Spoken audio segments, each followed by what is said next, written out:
Eu não tenho carro. Ai, amiga, eu tô cansada dessa pobreza. Eu não tenho nem mais acetona pra tirar esse esmalte. Estamos precisando de um trabalho. Você viu que aquela professorinha de direito administrativo tá anunciando outra vaga de estágio? Não adianta ficar toda animadinha, não. Ninguém é selecionado, ninguém consegue. Como assim? Eu participei dos outros 2 processos seletivos, mas eu tenho uma teoria que explica a razão pela qual eu não fui selecionada. A primeira teoria é que no dia que a professora foi dar uma olhada no meu currículo, aconteceu um terremoto e ela acabou perdendo os papéis. Isso pode estar acontecendo. A segunda é que no dia que a professora estava abrindo meu e-mail, né, pra olhar meu currículo, o computador dela fundiu completamente. Ela não conseguiu ver nada. Bem provável. O jeito é estudar, passar no concurso e trabalhar no governo o resto da vida. Ótimo! Como eu posso mandar meu currículo pro governo? Não tem dessa de mandar currículo, não. Para assumir um cargo de provimento efetivo no governo, é necessário fazer uma prova, são estabelecidos critérios objetivos, a gente tem que estudar. Estudar? Acho que eu não sei bem o que é isso, estudar. Mas, se a gente conseguir ser aprovada, depois de 3 anos de efetivo exercício no cargo e uma avaliação de desempenho satisfatória, a gente alcança a estabilidade. Estabilidade? Estabilidade quer dizer que você só perde cargo em 4 situações. Mediante um processo administrativo no qual seja assegurada ampla defesa contraditória, você tem que ter feito alguma besteira no serviço público. Mediante sentença judicial transitada em julgado, ou em razão de uma avaliação de desempenho satisfatória, ou, na última hipótese, em virtude de um corte de despesas, né? Mas é só quando o ente federado superou o limite que ele pode gastar com despesas de pessoal. Então é mais difícil disso acontecer. Nossa, que beleza! Eu tô nessa. Mas é bem concorrido. A gente vai ter que estudar. Largar a vida bandida. Tô achando que isso é um pouquinho difícil. O que você acha de participar do processo seletivo de estágio da professora? Que ideia! Você já parou pra pensar que ela pode ter visto o nosso currículo e simplesmente não selecionou? Faça meu favor! Eu não acredito nessa possibilidade. É impossível uma coisa dessa. Essa professora é uma mocreia! É verdade. Eu ouvi dizer que ela tem bafo. E chulé.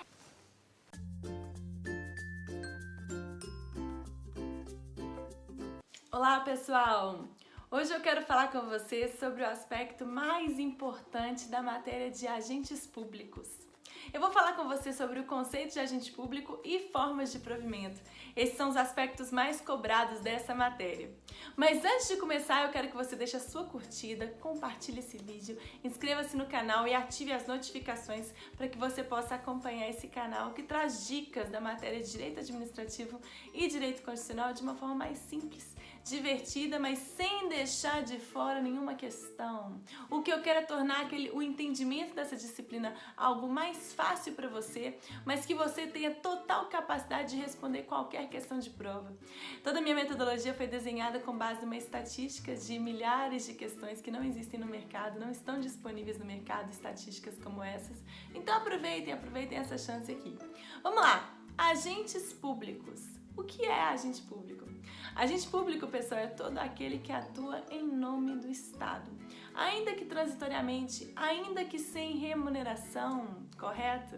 Professor, então esse conceito é muito amplo mesmo. A gente fala que agente público é um gênero que contempla várias espécies.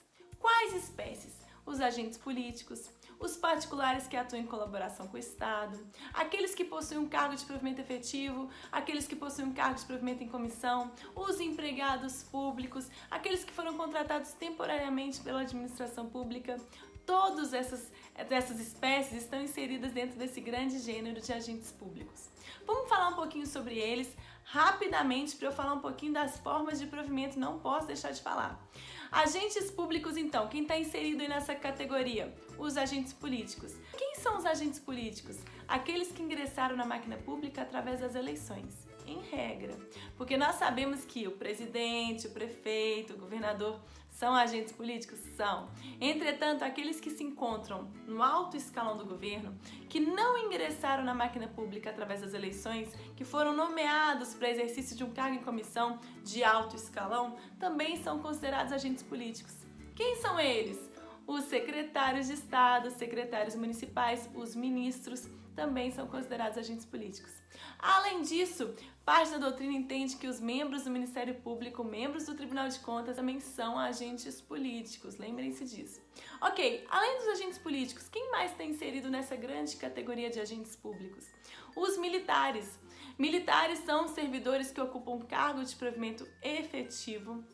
Mas por que eu separei eles dos demais servidores? porque eles têm uma certa diferenciação no que tange a hierarquia, existe todo um sistema hierárquico que deve ser respeitado pela carreira militar, que é muito importante a gente lembrar.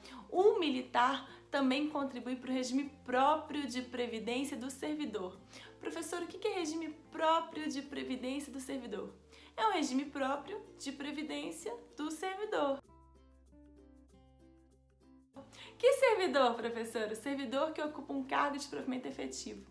Cargo de provimento efetivo que está ligado à estabilidade, à permanência na máquina pública. Já falo com vocês.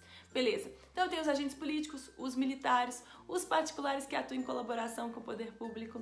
Quando você recebeu na sua casa uma convocação para ser mesário, naquele momento que você estava atuando enquanto mesário, você não estava recebendo, estava ali transitoriamente, entretanto está desempenhando uma função típica do Estado, em nome do Estado? Sim.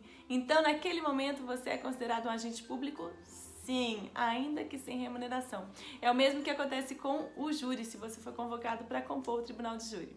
Beleza, além disso, qual outro particular que atua em colaboração com o Estado?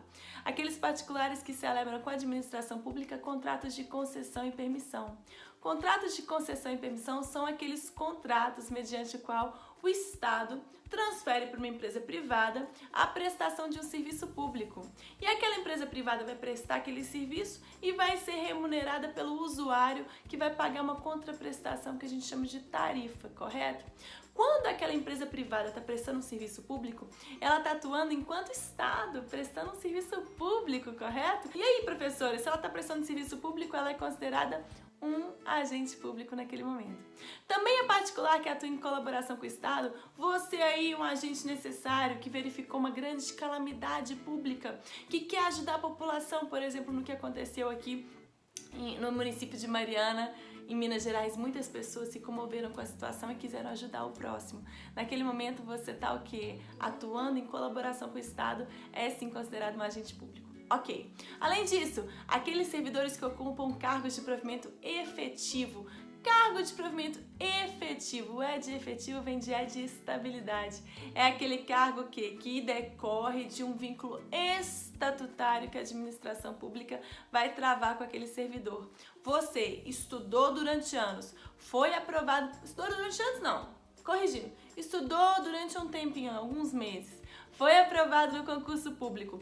A partir do momento que você foi aprovado, você foi nomeado, você tem um vínculo de natureza estatutária com a administração. Depois que você tomou posse, você estabelece um vínculo de natureza estatutária.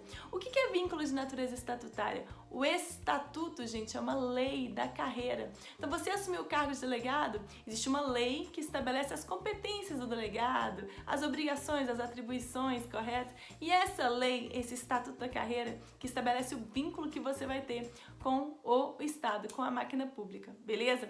Ah, prof, esse cargo de provimento efetivo é aquele no qual, a partir da nomeação, depois de 3 anos de efetivo exercício, a partir do exercício, depois de 3 anos de efetivo exercício, mediante uma avaliação de desempenho satisfatória, eu posso alcançar a tão sonhada estabilidade. Ah, eu sei demais que cargo que é esse, eu sei demais que cargo que é esse.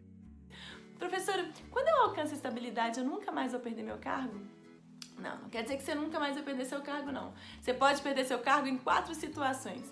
Mediante sentença judicial transitada e julgado, mediante avaliação de desempenho insatisfatória, mediante processo administrativo no qual seja assegurada ampla defesa e contraditório, e em razão do corte de gastos de despesa de pessoal, quando aquele ente federado está superando o limite que ele pode gastar com despesa de pessoal. Quando o ente federado está lá superando o limite que ele pode gastar com despesa de pessoal, ele deve adotar 3 medidas. Primeira medida, exoneração de 20% dos cargos em comissão.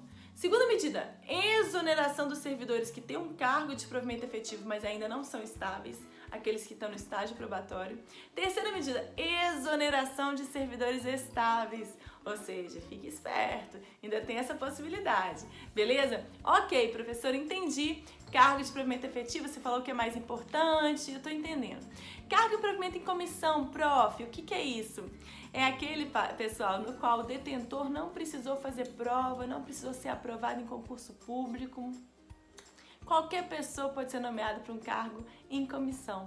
Prof, eu já tenho um cargo de provimento efetivo, eu posso ser agraciado com um cargo em comissão? Sim, se você for nomeado para exercício de um cargo em comissão que está sempre relacionado a funções de chefia e assessoramento. Se você era procurador, foi nomeado para o cargo de procurador-chefe, você vai ter o seu cargo de provimento efetivo mais um percentual aí do seu cargo de provimento em comissão, que é o cargo de procurador-chefe. Pode sim. Inclusive, gente, cada ente federado, cada secretaria que compõe a máquina pública da administração, ela tem um percentual de cargos em comissão que serão destinados a qualquer pessoa, qualquer um que não fez concurso nenhum, qualquer pessoa vai ser nomeado, e um percentual de cargos em comissão que vai ser destinado àqueles que já possuem um cargo de provimento efetivo. Beleza? Ok, prof, entendi cargo em comissão. Professora, qual que é a diferença entre cargo em comissão e função de confiança? Pessoal, cargo em comissão é aquele que é de livre nomeação e livre exoneração.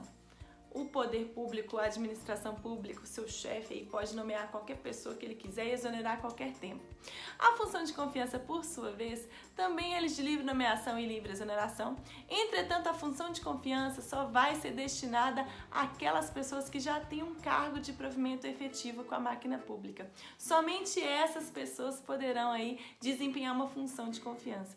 Agora, o cargo de comissão, por sua vez, pode ser destinado tanto a pessoas que já têm um cargo de provimento efetivo quanto a pessoas que não têm um cargo de provimento efetivo. Beleza? Além disso, pessoal, tá dentro desse conceito aquelas pessoas que foram contratadas temporariamente pela administração pública. Em situações de emergência, em situações que a lei autoriza, a administração pública pode contratar sem realizar qualquer tipo de concurso público. São situações excepcionais autorizadas em lei, correto? Beleza. Quem mais, prof? O empregado público. O empregado público também está dentro desse conceito de agentes públicos, só que o empregado público é aquele que passou no concurso público, fez um concurso público, passou no concurso. Entretanto, ele celebra com a administração pública um contrato de emprego, que é regido pela CLT. Por essa razão que o empregado público não pode adquirir a tão sonhada estabilidade, correto? Isso é bem importante. Prof, se o empregado público não tem estabilidade, ele pode ser demitido a qualquer tempo? Pessoal, o STF já decidiu, o empregado público, haja vista que ele ingressou na máquina pública através de um concurso no qual ele foi aprovado, mediante a assinatura de um contrato regido pelas normas da CLT, ele pode ser demitido. Entretanto, essa demissão, carece da devida motivação. Haja vista que a administração pública motivou a necessidade de contratação daquele empregado público, agora ela vai ter que motivar por que ela está dispensando aquele empregado público. Professor, onde que os empregados públicos vão estar trabalhando? Na administração pública indireta, especificamente nas pessoas jurídicas de direito privado, em empresas públicas e sociedade de economia mista. Pessoal, eu ia falar também das formas de provimento, mas esse vídeo ficou grande demais. Vou dar só um macete aqui, só um gostinho aqui para vocês. Formas de provimento, professora. Formas de provimento de cargos públicos. PAN mais 4R. PAN mais 4R, professora. PAN, P de promoção, A de aproveitamento, N de nomeação. 4 R's. Primeiro R, readaptação. Segundo R, remoção. Terceiro R, reversão. Quarto R, reintegração. Esse é um macete e uma dica para o próximo vídeo no qual eu vou falar sobre isso. Um beijinho, tchau, tchau para vocês. Em 2017 eu resolvi que ia ser concurseira. Concurseira de verdade, estudando com métodos adequados e materiais adequados. E resolvi adquirir o material dela. Comprei o material, recebi em dezembro de 2017, mas eu tenho certeza que vai ajudar ainda mais nos meus estudos, porque a dinâmica é ótima, a exposição é ótima, os exemplos são ótimos, e com ele, nesse novo formato, a gente só tem a ganhar. É o melhor investimento que eu fiz na minha vida de concurseira.